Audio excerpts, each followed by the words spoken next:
Boa tarde, queridos. Vamos começar mais um momento de reflexão nessa tarde de quarta-feira, dia 6 de maio. Espero que esse dia eu possa encontrá-los todos bem, todos na graça e na paz do Senhor Jesus Cristo. Eu quero dar continuidade àquela reflexão que comecei ontem falando sobre família. Eu não sei quem de vocês já assistiu aquele filme, um filme antigo, antiguíssimo, não sei nem se é da década de 40, de 50, não sei. Mas certamente se você não assistiu, mas pelo menos você já deve ter ouvido falar em A Noviça Rebelde. A Noviça Rebelde é a história de um homem que ficou viúvo e ele tinha, se não me engano, 7 filhos, uma porção de filhos. E ele usava um apito e quando ele soprava aquele apito, aí vinham as crianças, né, em fileira, marchando, né, descendo as escadas ou entrando dentro de casa. Ele apitava de novo, aí as crianças se sentavam, apitava, as crianças se levantavam. Então era assim meio que um quartel. Até que a personagem de Julie Andrews, ela foi contratada como governanta e ela mudou completamente o cenário daquela casa, porque ela cantava e tal, e ela botava as crianças para cantar e se divertir. E aquele cenário daquela casa, que era um cenário assim meio militar, né, terminou que se transformou num lugar assim bem alegre, bem espontâneo, onde aquelas crianças elas passaram a ter uma outra visão de família que antes elas não tinham. Queridos, eu quero continuar falando sobre aquele tema de ontem, que eu estava falando que o nosso lar é um lugar, é um abrigo em meio às tempestades. Minha querida Edeilda, um abraço, minha amada, que Deus abençoe tua vida, saudades. É um lugar de abrigo na tempestade. E eu diria mais que o nosso lar é um lugar para festejar. É um lugar para a gente se alegrar, para a gente celebrar a vida, celebrar a família, celebrar a saúde, celebrar estar vivo, celebrar ter uma casa, né? Eu estou falando agora dando uma saudação para a nossa irmã Edeilda Flores Lins. E essa é uma família que é um exemplo. Eu admiro essa família Lins, porque eles são tão unidos, né? As irmãs ali quando se reúnem, é uma festa, né? E eu acho muito bonito isso. Quem não acha? Né? Então, família, queridos, é um lugar para se divertir também. Por que não? É um lugar para a gente relaxar, para a gente se acalmar, para a gente aproveitar os bons momentos, rodeado ali pelos nossos familiares, pelas pessoas que a gente ama. Mas, infelizmente, tem muitos lares que parecem, como esse do contexto do filme A Noviça Rebelde, parecem mais um lugar de militar. E os pais parecem mais um sargento, né, um comandante, né, e que os filhos muitas vezes vivem ali com medo e muitas vezes até obedecem, mas obedecem justamente com medo de serem castigados. Mas, amados, esse não é o ideal para um lar, principalmente um lar cristão.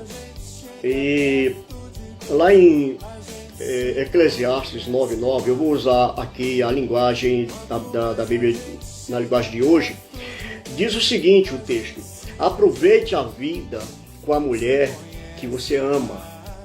E em Provérbios, que é do mesmo autor de Salomão, capítulo 5, versículo 18, diz assim: portanto, alegre-se com a sua mulher, seja feliz com a moça com quem você se casou. Então, acima de tudo, amados, o casamento, ele deve ser um lugar de felicidade. Deve ser um lugar onde a gente curte os bons momentos de se viver em família. Com certeza, talvez você já tenha... Com certeza não.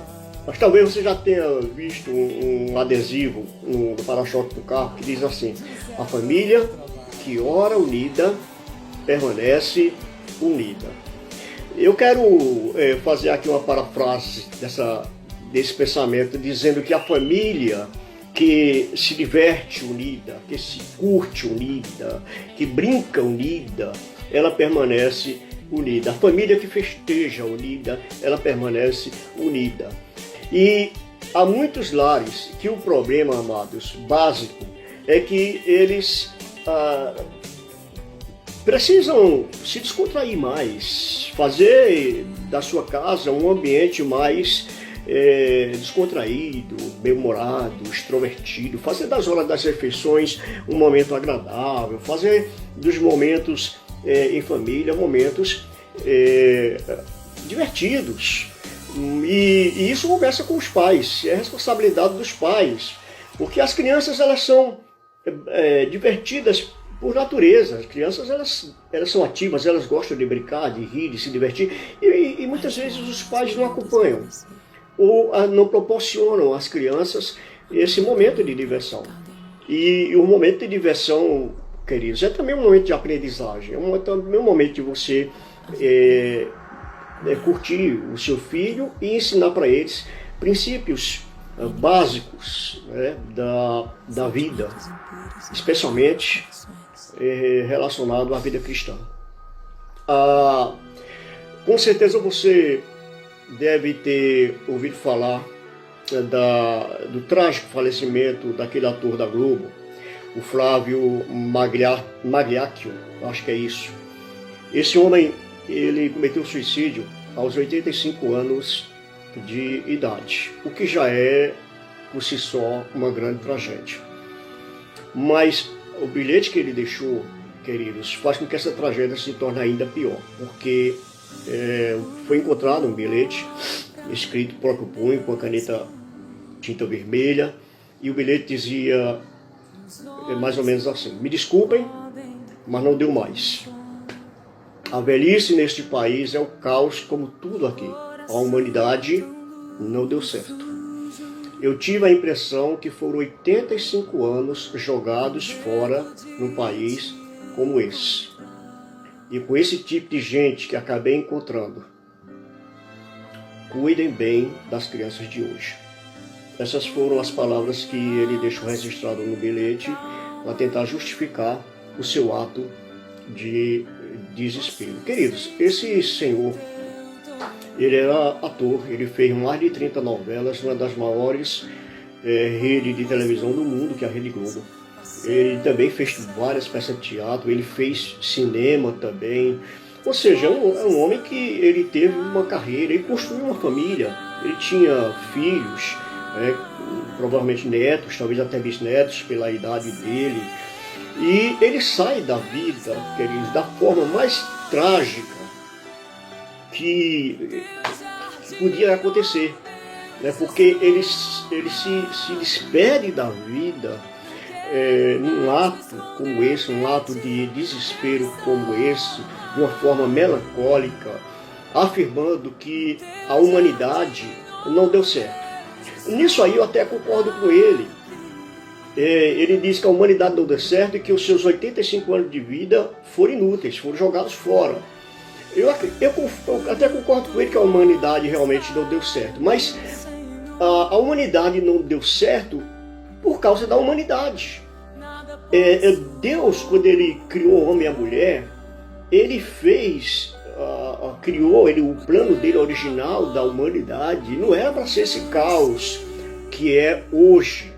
O projeto de Deus era um projeto bem diferente desse que a gente está vendo aí fora.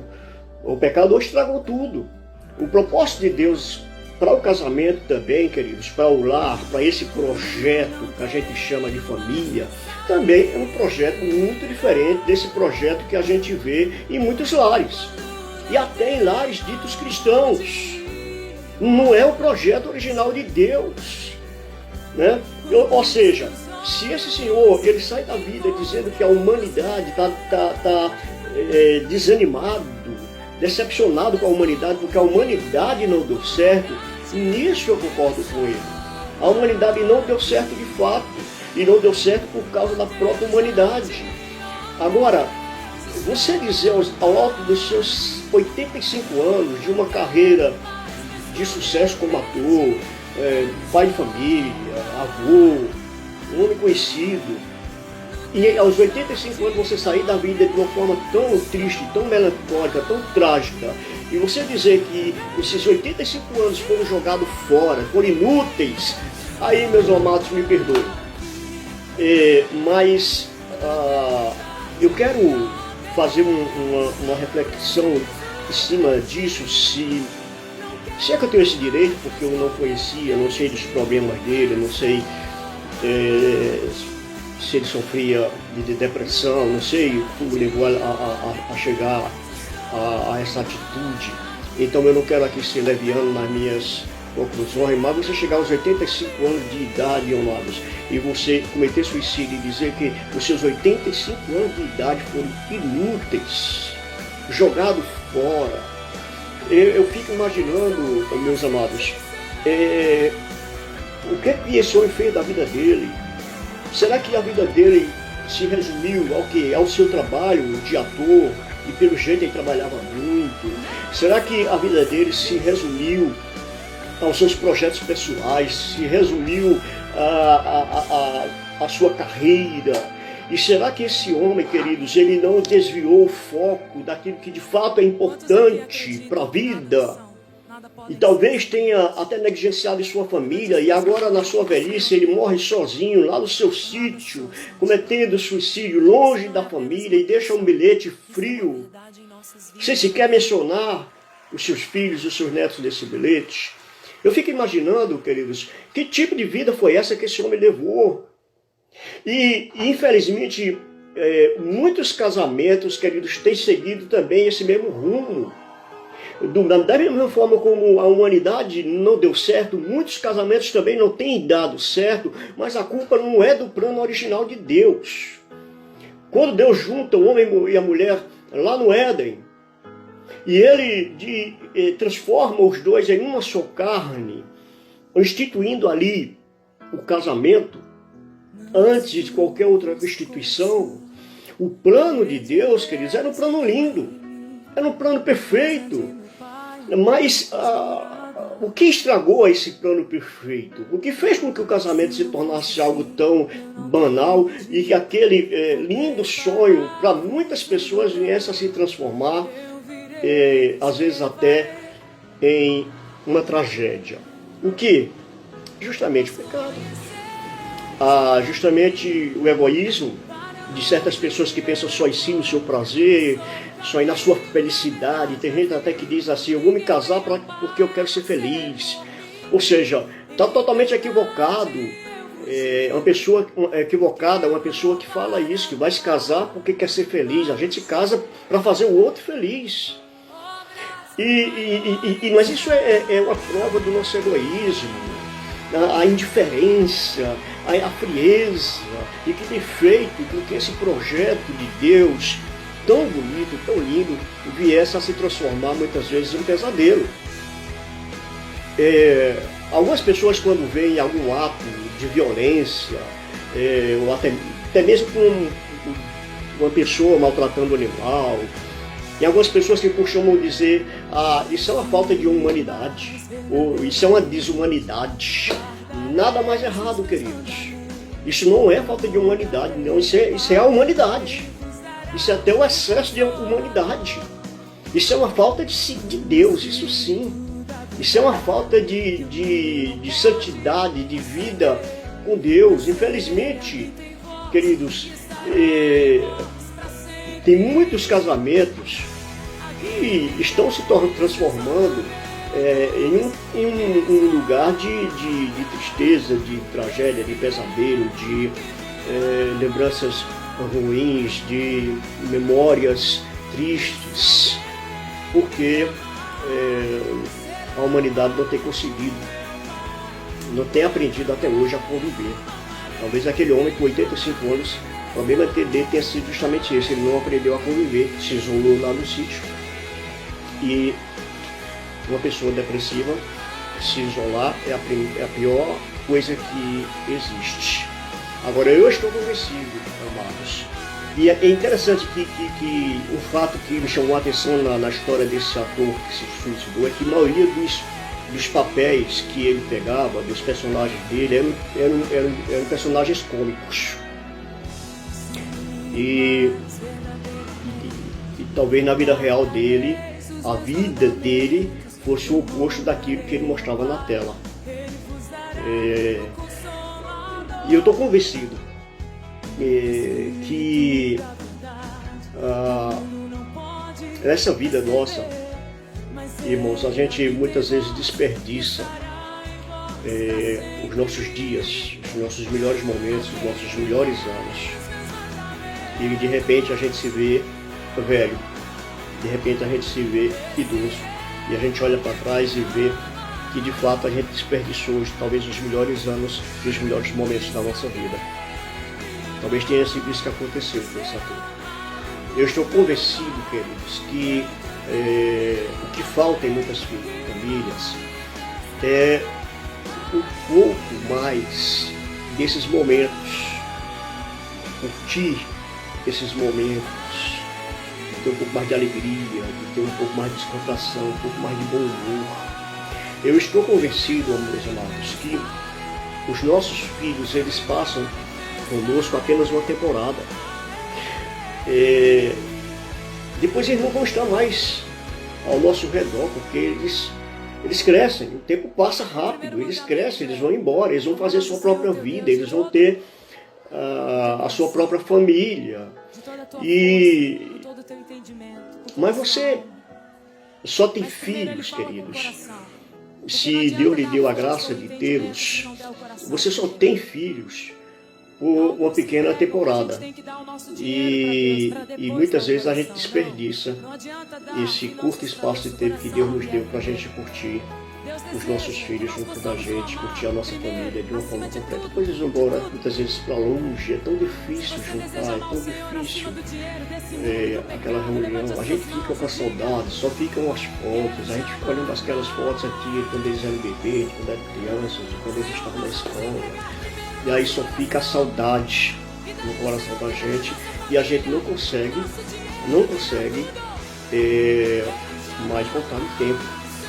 Não consegue mais, queridos, trazer de volta aqueles bons momentos. Isso é uma tristeza. É uma tristeza você chegar na altura da sua vida e você olhar para trás com uma amargura, um sentimento de desperdício, de que jogou a sua vida fora. É uma tristeza, queridos, quando você vê uma atitude desse homem, de chegar no ponto da sua vida para estar curtindo ali os seus netos,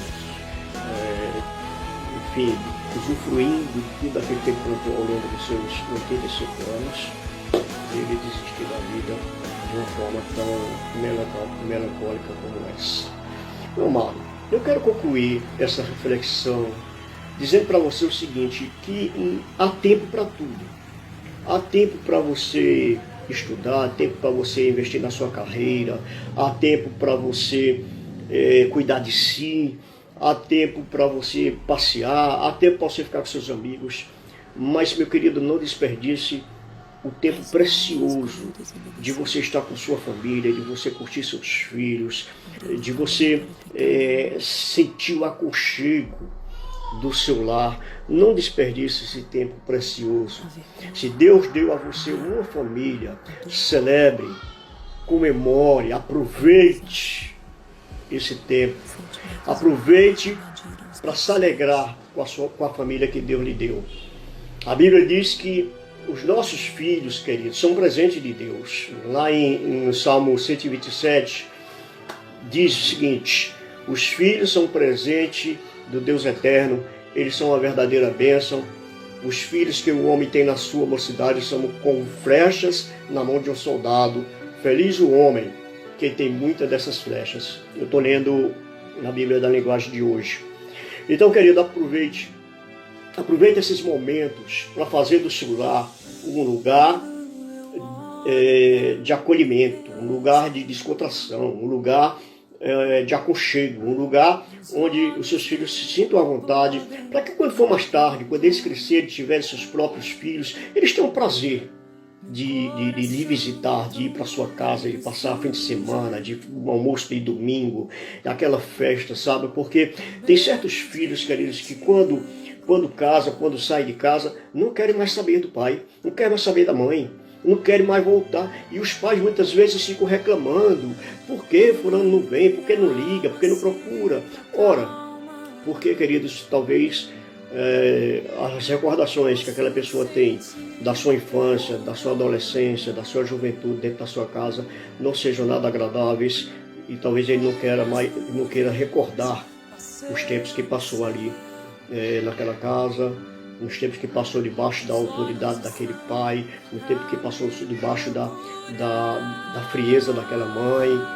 Então, meu querido, minha querida, eu quero concluir aqui dizendo para você que não faça como esse ator, não desperdice os bons momentos da sua vida com coisas que podem ficar para depois, com coisas que você pode até dispensar, deixar para lá, mas tem coisas, amados, que não dá para dispensar, não dá para deixar para depois, não dá para você simplesmente deixar de lado. Sabe o que é? É você curtir a sua família, você curtir os seus filhos, você aproveitar o tempo que Deus te deu em família. Que Deus te abençoe, que a graça do nosso bom Deus seja sobre você e sobre sua família, e que o Senhor esteja lhe dando, né, esse entendimento, abrindo esse entendimento para que você possa perceber a bênção que é você estar em família. Domingo que vem é dia das mães, né? É um dia tão especial, dia de reunir a família em torno da nossa mãe, os filhos, vir de longe e tal, dar presente, fazer um café da manhã para ela, fazer um almoço especial para ela. Então, pelo menos um dia no ano que a gente tem para se lembrar, comemorar e lembrar da nossa mãe. Que Deus te abençoe, querido, que o Senhor esteja te dando graça nesse dia. Vamos orar? Senhor nosso Deus e Pai, bendito seja o teu nome, Senhor. Eu te agradeço por esse dia, pela oportunidade, Pai, de me dirigir a esses amados irmãos. Eu louvo a Ti, Senhor Deus, porque Tu tens sido Deus gracioso para conosco e tem nos abençoado, Pai, com a família. Muitas vezes, Senhor Deus, não são famílias perfeitas, nós também não somos pais perfeitos, os nossos filhos também não são perfeitos, mas, ó Senhor Deus, é a família que Tu nos deste e nos ajuda, Pai, para que possamos contribuir para que a nossa família, Pai querido, seja bênção para nós e bênção também para a sociedade.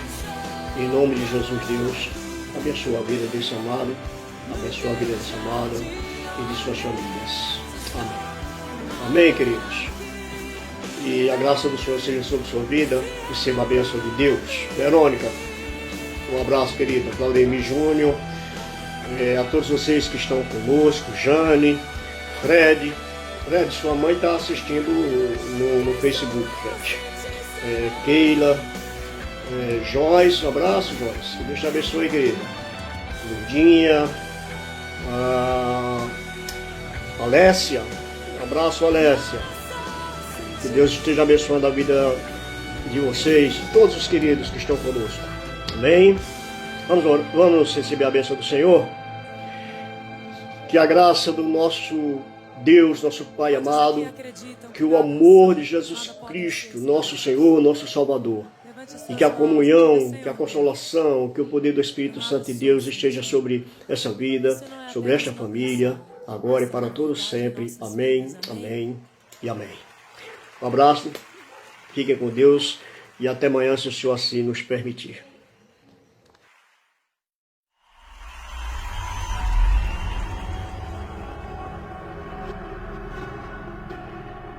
Mas o homem escolheu desobedecer.